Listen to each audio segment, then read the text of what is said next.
Bonjour à tous et bienvenue sur videobourse.fr pour mon analyse quotidienne de l'euro-dollar. On commence par les graphiques en journalier ici. Alors, avant ça, petit point fondamental, pas de grosses nouvelles en fondamental. Il y a eu des nouvelles macroéconomiques par rapport à l'Allemagne et à la France et des indices PMI, donc par rapport à la production, qui sont tombés positifs, supérieurs aux attentes, donc c'est plutôt une bonne nouvelle. Des immatriculations en France en 2011 et des marques d'automobiles françaises, on a eu une baisse attendue, mais on s'attendait à pire, donc ça c'est plutôt une bonne nouvelle. On a un CAC en ce début d'année qui reprend 1,98%, on est largement au-dessus des 3000 points, et à 3222 points, on rallie les niveaux d'octobre. On commence plutôt bien l'année. Je n'ai pas regardé du côté des volumes, mais je suppose que les volumes sont repartis à la normale. Il n'y a pas de raison, on a fini la période des fêtes. D'ailleurs, bonne année à tous, hein. Je vous l'ai déjà dit lors de la dernière vidéo. Non, les volumes ne sont pas spécialement étoffés encore aujourd'hui. On est sur 1441. Si on regarde par rapport au cours du passé, on est quand même en dessous de la moyenne. Donc il y a encore pas mal de monde en vacances, je suppose. Au niveau des volumes, ouais, on est encore faible aujourd'hui. Bon, ben, on est quand même faible, ouais. Non, tout le monde n'est pas revenu de vacances, donc c'est une hausse intéressante. C'est la première hausse de l'année. Maintenant, c'est pas super significatif parce qu'il n'y a pas encore énormément d'intervenants sur le marché.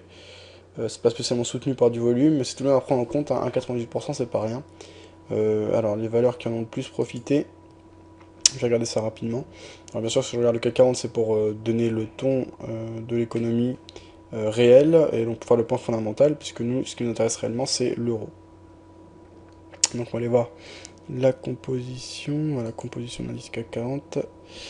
Hop, hop, hop. Et sinon, les grosses nouvelles, par rapport à l'Europe, toujours tension par rapport aux dettes. On a des discussions entre Sarkozy et Merkel à ce sujet le 9 janvier prochain, donc encore des discussions. On discute et on avance pas énormément, mais je les reproche pas du tout. C'est des sujets super complexes et c'est normal que l'Europe soit dur à mettre en place. On a la Lituanie qui veut plus être dans l'euro en 2014, donc ça indique voilà, un manque d'intérêt des pays qui sont pas encore dans la zone euro à devenir, à passer dans cette zone euro. Euh, je crois que c'est tout. On a un gros mur de dette qui attend l'Europe pour 2012. On parle de 1000 milliards. Voilà les gros titres. En précisément par rapport à la France, on a 6 France, donc des dossiers d'entreprises en difficulté. Donc voilà la crise européenne. Donc ce qu'on voit, c'est qu'on a quasiment toutes les entreprises jusqu'à 40 en hausse aujourd'hui. Celles qui en ont le plus profité, les bancaires en ont bien profité. AXA, on a BNP Paribas qui prend 3,10%, 3%. Ouais, voilà. Donc un secteur financier qui repart pas mal et donc un peu d'optimisme en ce début d'année 2012. Maintenant, il n'y a pas de raison particulière, donc ça ne change pas mon point de vue de fond. Donc dans ce contexte fondamental, techniquement, je vois pas de gros mouvements sur l'euro-dollar. On est toujours dans ce canal baissier moyen long terme qu'on observe depuis le 27 octobre. Avec la résistance, ça serait en noir et le support tracé en noir. Les précédents plus bas des 1.2855 sont conservés. On a eu une hausse du CAC 40. Alors si on regarde ici, voilà, on va voir ici, on a eu quand même quelque chose de conséquent aujourd'hui. On est ouvert sur un gap et on a une poursuite du mouvement haussier. Sur l'euro dollar, ça ne se répercute pas du tout. Donc on a un euro dollar qui reste très stable, pas de mouvement. Donc l'euro qui ne reprend pas particulièrement de la valeur malgré l'optimisme sur les marchés actions. Donc je ne joue pas particulièrement son rôle d'actif à risque. Ce qui remet également en question le mouvement haussier, hein, sur le marché action, puisque quand on a un mouvement qui n'est pas suivi par l'ensemble des actifs qui sont habituellement corrélés, il faut quand même se demander quels sont les tenants et aboutissants, si c'est un réel fondement, etc. Donc c'est à remettre en question, voilà. Donc vraiment aucun mouvement, hein, sur l'euro-dollar, il n'y a pas grand-chose à signaler. On a une journée très timide, on termine sur un quasi-doji comme le 30 décembre. On a eu très peu de volatilité au cours de la journée. On a quand même eu un élan plutôt haussier, ce qui est logique vu que les marchés actions se sont repris. On reste sous les seuils importants, donc en l'occurrence la résistance oblique baissière. Tracé en noir qui serait le premier seuil technique important. Donc vraiment rien à signaler. Si on dézoome, toujours même contexte technique de fond. Donc je vous invite à voir les précédentes analyses pour avoir mon avis. Mais donc tendance de fond baissière depuis mai en fait 2011. Voilà. Et on est sur une phase d'accélération baissière. Moi je suis actuellement à la vente. J'avais pris position à la vente sur K sur des précédents plus bas. J'étais donc rentré le 28 décembre. Donc à 1.29. 1.2935. 1.2940, 1.2930. Non, oui, c'est ça. Donc on est actuellement à 1.2928, donc je suis en léger profit. Je dois être dans l'ordre de 10 pips environ. Parce que en fait, j'avais conseillé de prendre position à la vente sur cassure des précédents plus bas en jouant un sell stop. Les précédents plus bas étaient à 1.2940, donc je suppose que le sell stop, on peut le considérer à 1.2935. Ce qui veut dire en l'occurrence là 7 pips de profit, donc c'est insignificatif pour une position à moyen long terme. On laisse courir. Mon stop loss il est au-dessus des plus hauts qui ont été marqués lors du retest de la résistance oblique baissière du 21 décembre dernier, donc au-dessus des 1.3197. Toujours à la vente, je laisse courir, pas d'objectif précis, mon but c'est de suivre un mouvement de fond. Vu le contexte fondamental très tendu, je pense que c'est possible qu'on poursuive le mouvement. C'est possible également qu'on ait des phases de correction, notamment si les accords sont trouvés, etc. Donc je reste sur mes gardes. Si je dois toucher mon stop loss, ça voudra dire que j'ai eu tort, et mon stop loss est là pour ça, pour limiter la perte, donc j'accepterai cette perte sans problème. De plus, je serai positif sur le mouvement, puisqu'on a déjà pris deux positions largement positives. On a cumulé environ 500 pips là, sur le mouvement baissier qu'on a eu. Donc pour le moment, je reste à la vente sur l'euro-dollar à moyen long terme, ici en graphique, d'après l'étude, en graphique journalier. De plus, on enfonçait le niveau des 61,8%, donc ce qui renforce ma confiance et mon signal baissier, puisqu'on dit que quand on enfonce le niveau des 61,8%, on est censé avoir la force de retracer entièrement le mouvement haussier précédent. En l'occurrence, ça impliquerait un retour vers les 1.1848, donc on verra ce qu'il en est. Alors on passe sur le plus court terme, en H4 ici, donc on a notre canal baissier de fond avec la résistance, zone de résistance, moi je préfère parler de zone que de ligne précise, donc on a la zone de résistance, donc c'est pour ça qu'on a deux lignes ici tracées en noir, et le support tracé en noir également. On voit qu'on marque des plus bas que les précédents, maintenant il n'y a pas de grande force, et dès qu'on accélère à la baisse, on a les acheteurs qui reviennent, donc ça nous crée des ombres, ce qui indique quand même un manque de force des vendeurs. Je pense que ce manque de force, il est plutôt lié aux vacances, ce qui veut dire que les investisseurs n'avaient pas vraiment envie que les marchés bougent. Donc dès qu'il y avait des mouvements, ils étaient très peu suivis, et donc on avait un mouvement inverse qui s'observait, on restait dans un range. Ça va repartir maintenant avec le retour à une activité normale. Quoi qu'il en soit, on a toujours une pression de fond qui est vendeuse. On est toujours sous la zone de résistance. Force est de constater que pour le moment, les vendeurs n'ont pas la force de poursuivre le mouvement. On a vu qu'il y a très peu de volume sur les marchés actions, ce qui veut dire qu'il y a encore pas mal de monde en vacances, comme j'ai dit. Donc pour moi, pas de signal particulier par rapport à ce graphique depuis la cassure des précédents plus bas. Donc pour moi, c'est toujours cohérent d'être vendeur dans ce contexte.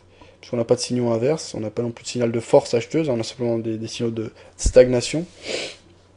Est-ce qu'il faudrait rentrer à la vente maintenant si on n'est pas sur le marché? Non, pas forcément. Donc soit attendre que les vendeurs montrent qu'ils ont de la force, et donc attendre une grosse bougie baissière ou un retour au volume avec une pression vendeuse, voire jouer la cassure des précédents plus bas, puisque si on casse les précédents plus bas, ça veut dire quand même que les vendeurs ont de la force et tentent d'aller chercher de nouveaux plus bas. Donc ce seraient les plus bas qui ont été marqués à 1.2856. Rentrer à la vente maintenant, c'est pas incohérent. Maintenant, il n'y a pas de signal précis actuellement là, donc c'est pas non plus le contexte idéal. Mon stop loss, j'en suis toujours confiant et j'ai pas d'autres stop loss cohérents à placer, si ce n'est au-dessus de la zone de résistance oblique baissière tracée en noir, mais ça fait un stop loss quand même très serré, surtout pour une position moyen long terme. Mais voilà, placer son stop loss au-dessus de cette zone de résistance, donc par exemple actuellement ce serait au-dessus des 1.3022, en plus on a la zone des 1.30 qui est une zone psychologique importante. Oui, ça me semble cohérent. Ça fait un stop loss serré, c'est pas ce que je préfère, donc moi je préfère passer au-dessus des précédents plus hauts horizontaux, qui sont des plus hauts significatifs, marqués à 1.3197.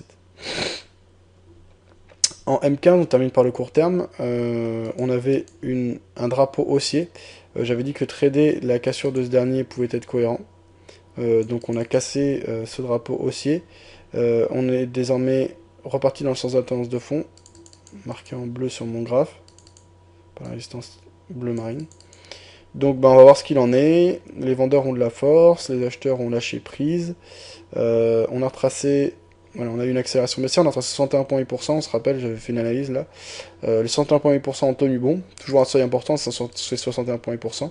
On voit qu'on a eu plusieurs retests de cette zone de résistance sans succès et que les vendeurs ont repris fermement le marché. Donc à court terme, ceux qui ont pris position à la vente sur ces niveaux-là, donc le 30 décembre, c'est pas évident de prendre position à ces niveaux dans le contexte fondamental, mais techniquement, purement techniquement, à 17h45 heure française, c'était cohérent, et techniquement c'était tout à fait défendable, hein. On avait rebond sur les 2,61%, gros englobement de baissière, donc voilà, derrière on a eu une cassure du drapeau. On va garder pour le moment le support, puisqu'on peut marquer un pullback dessus. C'est-à-dire on peut avoir un retour ici, ce qu'on observe souvent, lors d'une cassure d'un support. Ensuite ce support peut jouer le rôle de résistance, donc on verra ce qu'il en est. On peut marquer des plus hauts de plus en plus bas, voilà, ici. On va tracer ça en bleu. On a également... Non, pas encore plus bas, plus en plus bas, vraiment. On en a, mais c'est pas encore notable. Alors on va mettre ça d'une autre couleur, j'ai pas vu, c'est la même couleur que la tendance de fond. On va mettre ça en rouge, voilà. Donc on a une pression vendeuse actuellement à court terme, la tendance de fond est baissière. Donc ça maintient et ça confirme mon avis baissier, mais sans plus de conviction que ça, puisqu'on n'a pas de gros mouvements. Donc voilà, un avis toujours baissier. Si on n'est pas encore sur le marché, je conseille d'attendre des signaux à la vente, puisque la tendance de fond est vendeuse et que le contexte fondamental prête toujours plutôt à la vente. Des signaux plus concrets et une force qui se confirmerait de la part des vendeurs. Je n'ai pas d'argument haussier, et on pourrait commencer à avoir des arguments haussiers en cas de cassure de cette zone de résistance oblique baissière, tracé en noir sur mon graphe. Une confirmation pourrait être la cassure de la zone des 23,6%, marquée en bleu sur mon graphe, qui correspondrait également, donc qui renforcerait sa crédibilité au plus haut du 21 décembre dernier à 1,3198. On pourra ensuite jouer les retracements éventuels en se protégeant sous les plus bas. C'est pas ce que je fais puisque je ne joue pas contre tendance, simplement pour donner différents avis. Moi, mon avis est baissier, je suis d'ailleurs vendeur sur l'euro-dollar. Je laisse courir pour le moment, pas de problème. Un petit tour d'horizon du côté de ce qui va se publier demain. Alors... Et on en aura fini pour aujourd'hui. Ok, pop. Alors il y a un sondage cette semaine, ceux qui n'ont pas répondu, n'hésitez pas à aller... Plus on a de résultats, plus on a de votants, mieux c'est, hein. C'est mieux pour tout le monde, ça profite à tout le monde. On a 63 personnes qui ont répondu, le sondage de la semaine c'est économiquement 2012, donc comment vous voyez 2012, il faut comprendre. On continue la chute, réponse A, on se stabilise doucement, réponse B, on règle la crise et on repart en avant, réponse C. Pour le moment on a 70% qui pensent qu'on va continuer la chute, donc un gros pessimisme. 22% qui pensent qu'on va se stabiliser doucement, et 8% qui pensent qu'on va repartir de l'avant, donc on voit un gros pessimisme dans l'ensemble. Oui, donc pour finir, demain, les nouvelles à attendre. On aura donc des nouvelles importantes, notamment relatives à l'économie américaine. À 16h, l'indice de fabrication ISM, qui est attendu à 53,20, donc supérieur aux attentes, qui était à 50, au chiffre récent, pardon, qui était à 50,70. On suivra ça attentivement. Par rapport à l'Europe, on aura le taux de chômage allemand à 9h55. On aura la fluctuation du chômage allemand à 9h55 également. Au niveau du taux de chômage, on attend conforme au chiffre précédent, donc 6,90. Les fluctuations du chômage allemand, on attend moins 10 000, c'était moins 20 000 les chiffres précédents, donc une variation assez faible. C'est des chiffres d'importance moyenne, donc moindre par rapport aux chiffres américains. On aura l'indice des prix de fabrication ISM relatif à l'économie américaine, mais qui ne sera pas d'importance majeure, à 16h. On a également les dépenses de construction qui ne sera pas un chiffre important, mais on le suivra du coin de l'œil. À 20h15, on fera très attention au procès verbal de la réunion FOMC relative à l'économie américaine. Donc demain, ça devrait repartir avec des chiffres macroéconomiques qui reviennent. Et je pense que crescendo, on aura de plus en plus de volume puisque les gens reviennent de vacances. Donc un marché intéressant à suivre. Voilà, vous avez mon avis complet sur l'euro-dollar. A bientôt sur videobourse.fr. Bonne année 2012. Beaucoup de pips, beaucoup de profits, beaucoup de pourcentages positifs, je vous l'espère. Un risque maîtrisé pour 2012. En tant que trader, c'est tout ce que je peux vous souhaiter. Et sinon, bien sûr, la santé. Et soyez heureux. Voilà.